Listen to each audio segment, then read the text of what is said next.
G'day guys, welcome to this episode of Aussie English. Today I have a little something different for you guys, a little something different. So today I have the pleasure of sitting down for a chinwag with Charlie, who is one of the two-man team from Real English with Real Teachers. These guys are over on YouTube where you will see the first part of this interview.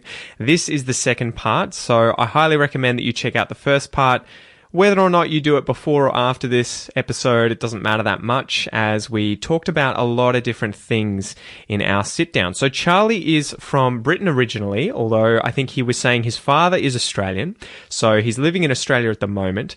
And he wanted to chat to me about differences between British culture and Australian culture. So we talk about a whole bunch of different things comparing British versus Australian culture, specifically things like Christmas and holidays and schooling, everything like that. Okay, so it's a pretty interesting interview if you're interested in the differences, the subtle differences between Britain and Australia. It's also obviously a good chance for you to practice your listening comprehension with different accents today. And beyond that, guys, keep an eye out if you're a member of the premium podcast, as I'm going to upload the entire hour-long interview on the website for you to access as a members-only episode. Anyway, guys, this has been a long enough intro. Let's get into it.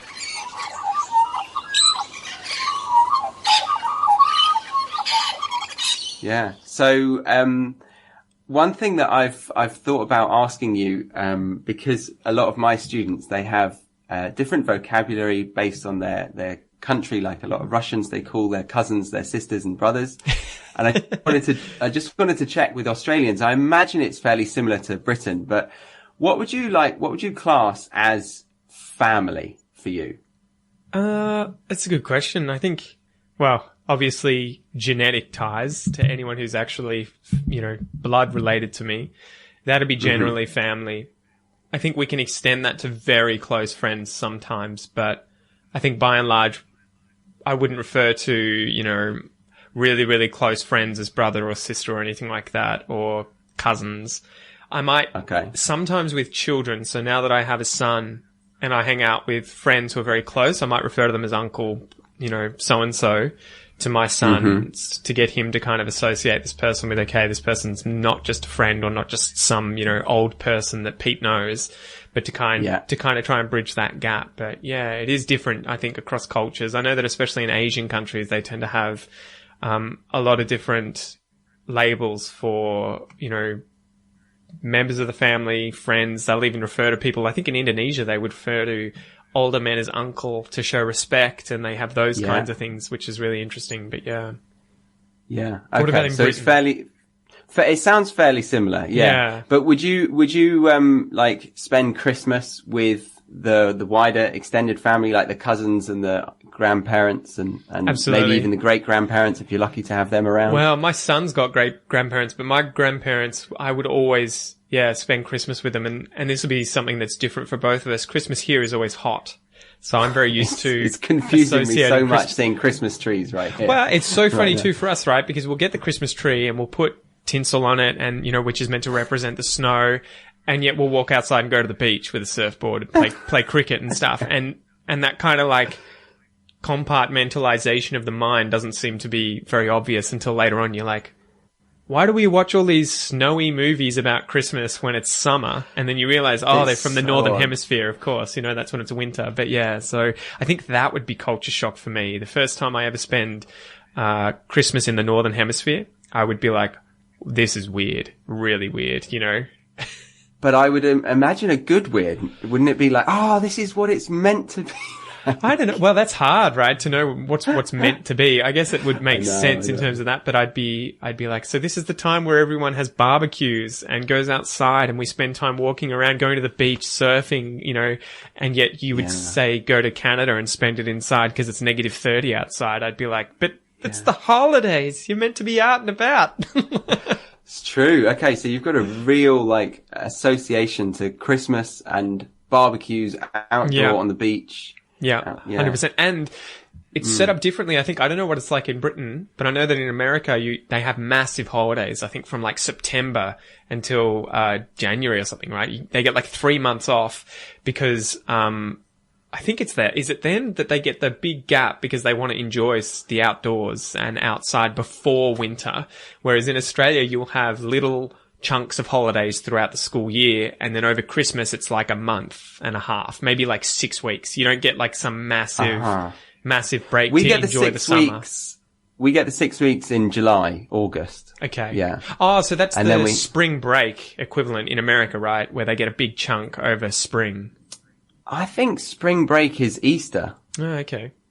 Yeah. I don't know how quite to answer that query, but yeah, so we get the 6 weeks in the middle of the summer, the peak of our summer, and then we get like half term in October time, maybe November, and then December is the Christmas holidays. Oh, crazy. Yeah. It's funny how they get set up around that though, right? Like around the seasons more so than the holidays, I think.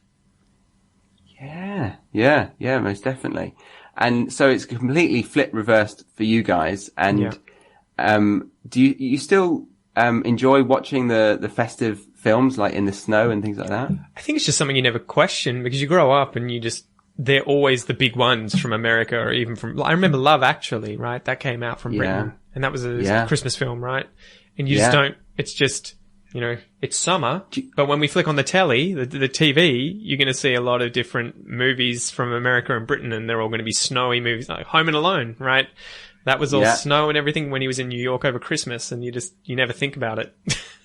Okay. So you don't really connect it, but you just know that the rest of the world is experiencing a snowy Christmas. Yeah, you just know that's their Christmas. That's their version of it. It always has snow and ours just always has summer. And they'll have the jokes here in Australia where you'll see Santa in like board shorts on the beach with his surfboard or something. Oh, that's great. I like that. Do you think there are any films out there of Aussie Christmas? Like celebrating the fact that you're on the beach? I think there should be. There's one I remember watching as a kid, though I don't know if it was specifically focused on Christmas. It's called Bush Christmas. I think Bush. It's one of Nicole Kidman's first movies. And she's like 15 and ginger. She had red hair when she was young. Okay. So that's a really interesting one about kids and they, I think they get stuck in a well, something interesting happens out in the bush. So it's a good way of seeing what bush life is like out in the rural areas of Australia. And I think it's over Christmas, obviously, but it's from like the 80s. So that was a good movie I remember watching as a kid during Christmas. Wow. Bush Christmas. Bush Christmas. Yeah. I think I'll watch it. Maybe I'll watch it this Christmas because it's my first Christmas away from home and I'll be on the beach. Man, you should. And I think too, we associate things like, what is it, like Australia Day? That is around January, I think January the 25th, right? And so we used to have, I don't know what the channel's called anymore, but it was Triple J, a certain radio station, and they used to count down 100 most common songs on that day because everyone would be at the beach hanging out, for Australia Day. So that's interesting too in terms of if you ask the average Aussie what Australia Day is all about, they'll be like, it's a piss up. You go have a barbie and listen to Triple J and just get smashed, That sounds like the Aussies that I've met. Pretty much, yeah.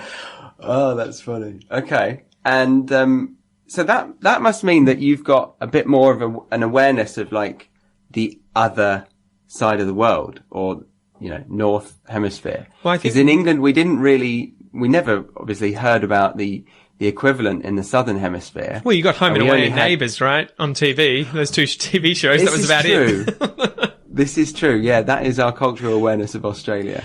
Well, I think that's the thing, right? We have little brother syndrome where we're inside a house looking out, and I think you guys are inside a house looking in, or maybe looking out one window towards the US, right? Yeah. And so I think it's kind of like, do you know the relationship between Norway and Sweden? Where I think Sweden obviously produces a ton more TV shows and everything. So I think the Norwegians can understand the Swedes because they watch all their TV, and the Swedes don't understand the Norwegians because they don't care, right? And so I think it's like that, but a massive scale. Britain's not too bad because you guys have a closer affiliation, I think, with Australia as we're in the Commonwealth still. But I think the US definitely, like, I've spoken to people from the US in my accent, just like this, and they'll be like, I don't understand you. And you'd be like, oh, okay. I don't think I've got a strong accent. It's different, but it's not like, Scottish or, Southern Texan or something where it's so strong. But because we're watching movies all the time, like I can hear American accents and tell you where they're from, I can't imagine that someone, and British as well, you watch Game of Thrones and you get so used to, that's from Yorkshire, that's from Scotland or whatever. And you're like, I see how they're doing that.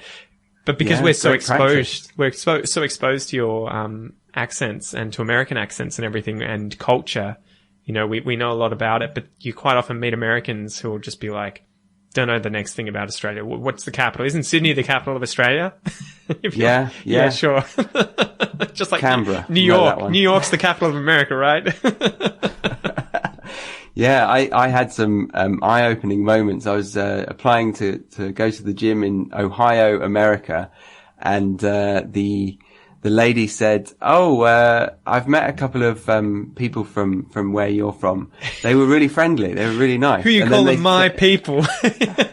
Yeah, and then I said, okay, I'm from near London. And she said, no, these guys, they were from England. How long does it take to get to London from England? I was like, wow. Good question. That's meta. Like, yeah.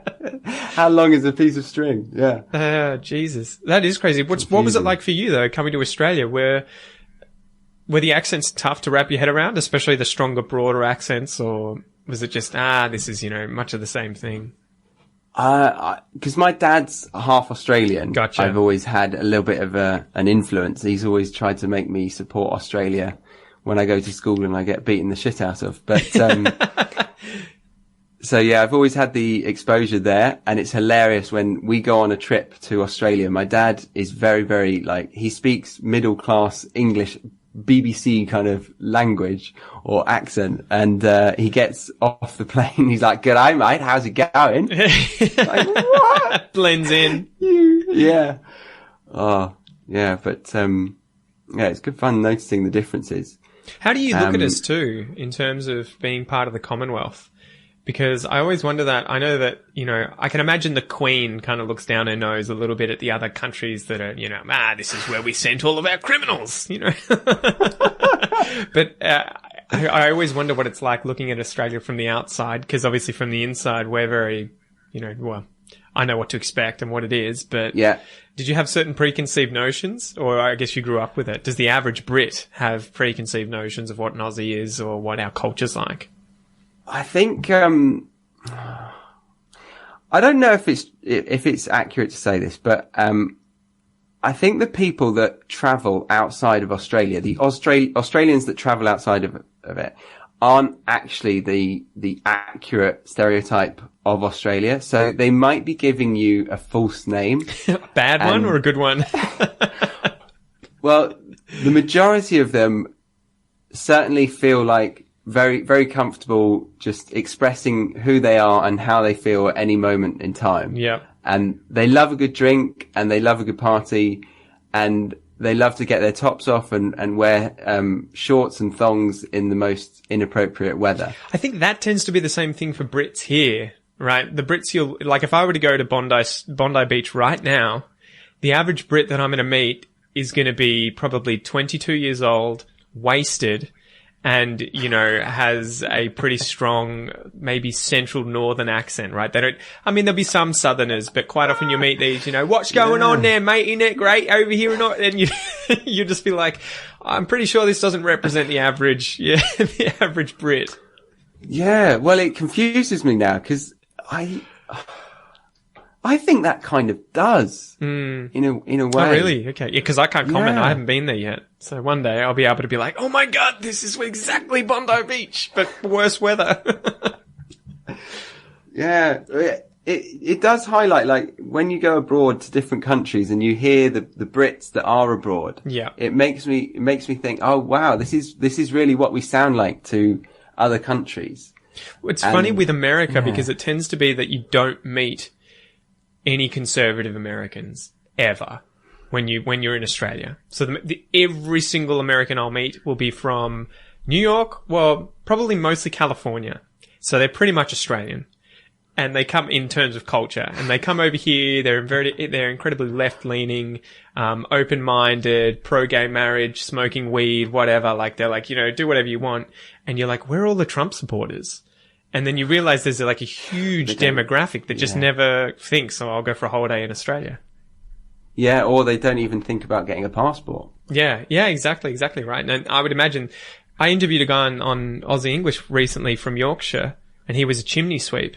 And he told me that for the first 30 or 40 years of his life, he never left his suburb or something. He met his wife, who was 40 minutes away in Doncaster or something, and he'd never left Sheffield or something like that. And I was just like, what?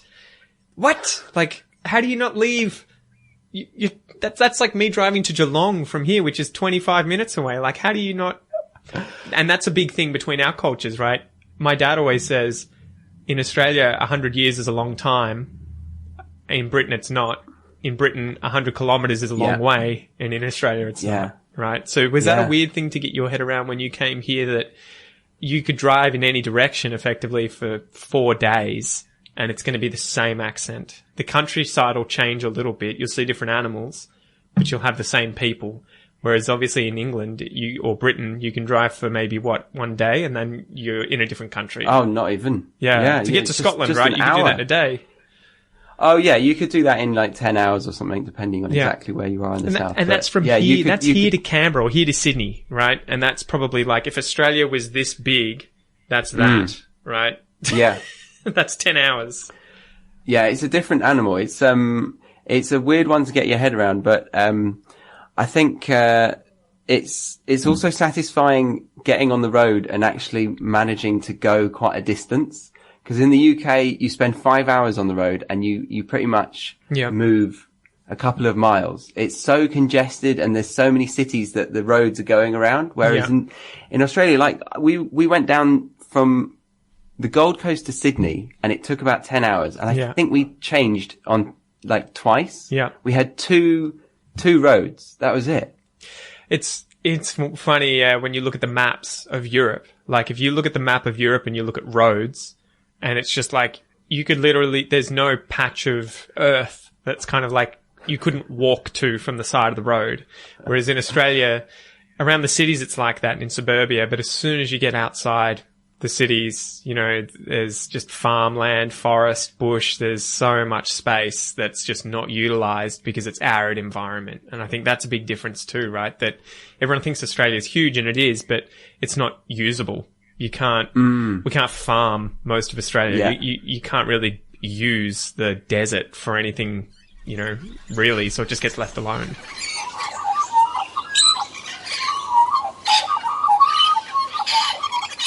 All right, guys. So I hope you enjoyed that episode. Once again, go check out Real English with Real Teachers. If you guys are working on your British English, this is a great YouTube channel to go and check out. They interview a lot of different people. They talk about a lot of different topics that will help you with your everyday English, and you'll get to practice your listening comprehension of British.